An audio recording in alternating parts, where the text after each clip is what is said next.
Hello guys, welcome back to the channel. তো Lucknow super জায়েন্টসের বিরুদ্ধে জেতা ম্যাচ মাঠে রেখে এলো কেকেআর টিম। হ্যাঁ ফ্রেন্ডস, এদিন ইডেন গার্ডেন্সে লখনৌর বিরুদ্ধে কেকেআরের জেতা ম্যাচ কেকেআর হেরে গেল। হ্যাঁ ফ্রেন্ডস, এদিন লখনৌ সুপার জায়েন্টস 238 রান করেছিল, কিন্তু এই ম্যাচটাও কিন্তু আরামসে চেজ করে নিচ্ছিল কেকেআর টিম। তারপরে ক্যাপ্টেন রাহানে আউট হয়ে যাওয়ার পর কিন্তু পুরো জেতা ম্যাচ মাঠে রেখে এলো কেকেআর টিম এবং মাত্র 4 রানে লখনৌর কাছে হারলো কেকেআর টিম। অর্থাৎ 239 রানের টার্গেট দিয়েও মাত্র 4 রানে জিতলো লখনৌ সুপার জায়েন্টস টিম।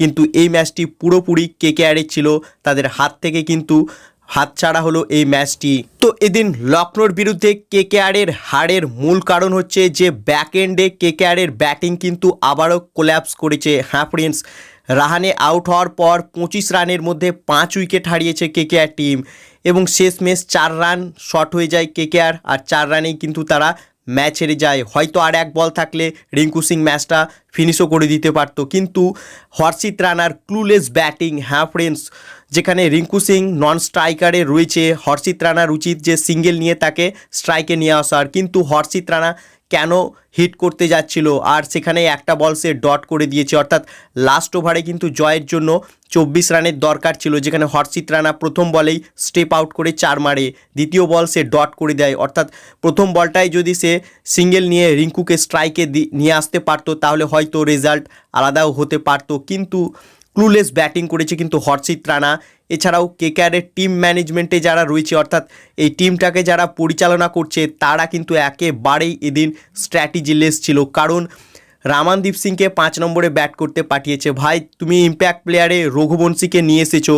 রঘুবংশীকে শেষ দিকে খেলার প্লেয়ার, যেখানে রাহানে আউট হয়েছিল সেখানে কিন্তু রঘুবংশীকে ব্যাট করতে পাঠানো উচিত ছিল কেকেআর ম্যানেজমেন্টের, এবং তাকে মেকশিওর করতে বলা হতো যে তুই একদিকে ইনিংসটাকে ধরে রাখ এবং যাতে মেকশিওর কর যে কেকেআরের ব্যাটিং যেন কোল্যাপস না হয়। কিন্তু সেখানে তারা পাঠিয়েছে রামানদীপ সিংকে এবং অন্যদিকে ছিল ভেঙ্কাটেশ আয়ার। দুটোই স্ট্রাইকার প্লেয়ার পাঠিয়েছে, অর্থাৎ ম্যাচে কিন্তু অনেক এগিয়ে ছিল চেজে কেকেআর টিম, কিন্তু তাদের স্ট্র্যাটেজি ভুল করেছে। অর্থাৎ রামানদীপ সিংকে ব্যাক এন্ডের জন্য রাখতে হতো কেকেআর টিমকে এবং সেখানে তার আগে আঙ্ক্রিস রঘুবংশীকে ব্যাটিং অর্ডারে পাঠানো উচিত ছিল, সেটা একটা মিস্টেক হয়েছে। অর্থাৎ এর ফলে চাপ বেড়ে যায় রামানদীপ সিং আউট হয়ে যাওয়ার পর, এবং 25 রানের মধ্যে শেষ দিকে 5টি উইকেট হারায় কেকেআর টিম। আর এটাই ম্যাচের টার্নিং পয়েন্ট, যে লখনৌ ম্যাচে কামব্যাক করে এবং তারা 4 রানে এই ম্যাচটি জিতে যায়। তবে এদিন ইডেনে পুরো রান ফেস্ট ছিল, যেখানে লখনৌর হয়ে লখনৌর 3 বিদেশি player Nicholas Pooran, Mitchell Marsh আর এডেন মার্করাম দুরন্ত ব্যাটিং করেছে এবং লখনৌ 238 রান করেছিল প্রথমে ব্যাট করে। অন্যদিকে এই 238 রান চেজ করতে এসে কেকেআরও কিন্তু ফ্লাইং স্টার্ট দিয়েছিল, অর্থাৎ পাওয়ার প্লেতে 6 ওভারের মধ্যে 90 রান করে ফেলেছিল কেকেআর টিম, অর্থাৎ ম্যাচে অনেক এগিয়ে ছিল।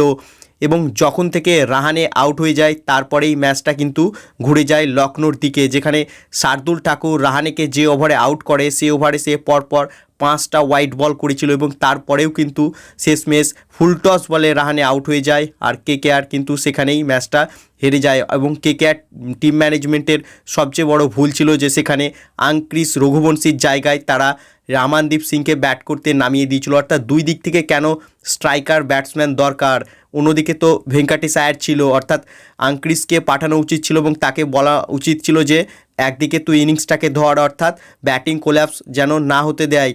অন্যদিকে ভেঙ্কাটেশ মেরে খেলতো, এটাই বেস্ট স্ট্র্যাটেজি হতো, তাহলে শেষ দিকে রামানদীপ, রিঙ্কু, রাসেল 3 জনেই বেঁচে থাকতো, কিন্তু কেকেআর সেটা করেনি, আর সেটাই ভুল করে ফেলেছে তারা এবং এর কারণেই ম্যাচটি মাত্র 4 রানে হেরে যায়। অর্থাৎ ক্লোজ এনকাউন্টার হয়েছিল, কিন্তু শেষমেশ হাসি কিন্তু লখনৌ সুপার জায়েন্টসেরই হলো এবং তারা 4 রানে ম্যাচটি জিতে গেল এবং কেকেআর তাদের জেতা ম্যাচ মাঠে রেখে চলে এলো এদিন। এবং কেকেআরের এবছর কী যে স্ট্র্যাটেজি চলছে, এক ম্যাচ জিতছে এক ম্যাচ হারছে, এক ম্যাচ জিতছে এক ম্যাচ হারছে, এবং লাস্ট ম্যাচ হায়দ্রাবাদের বিরুদ্ধে জিতেছিল, এই ম্যাচ আবার হারলো তারা।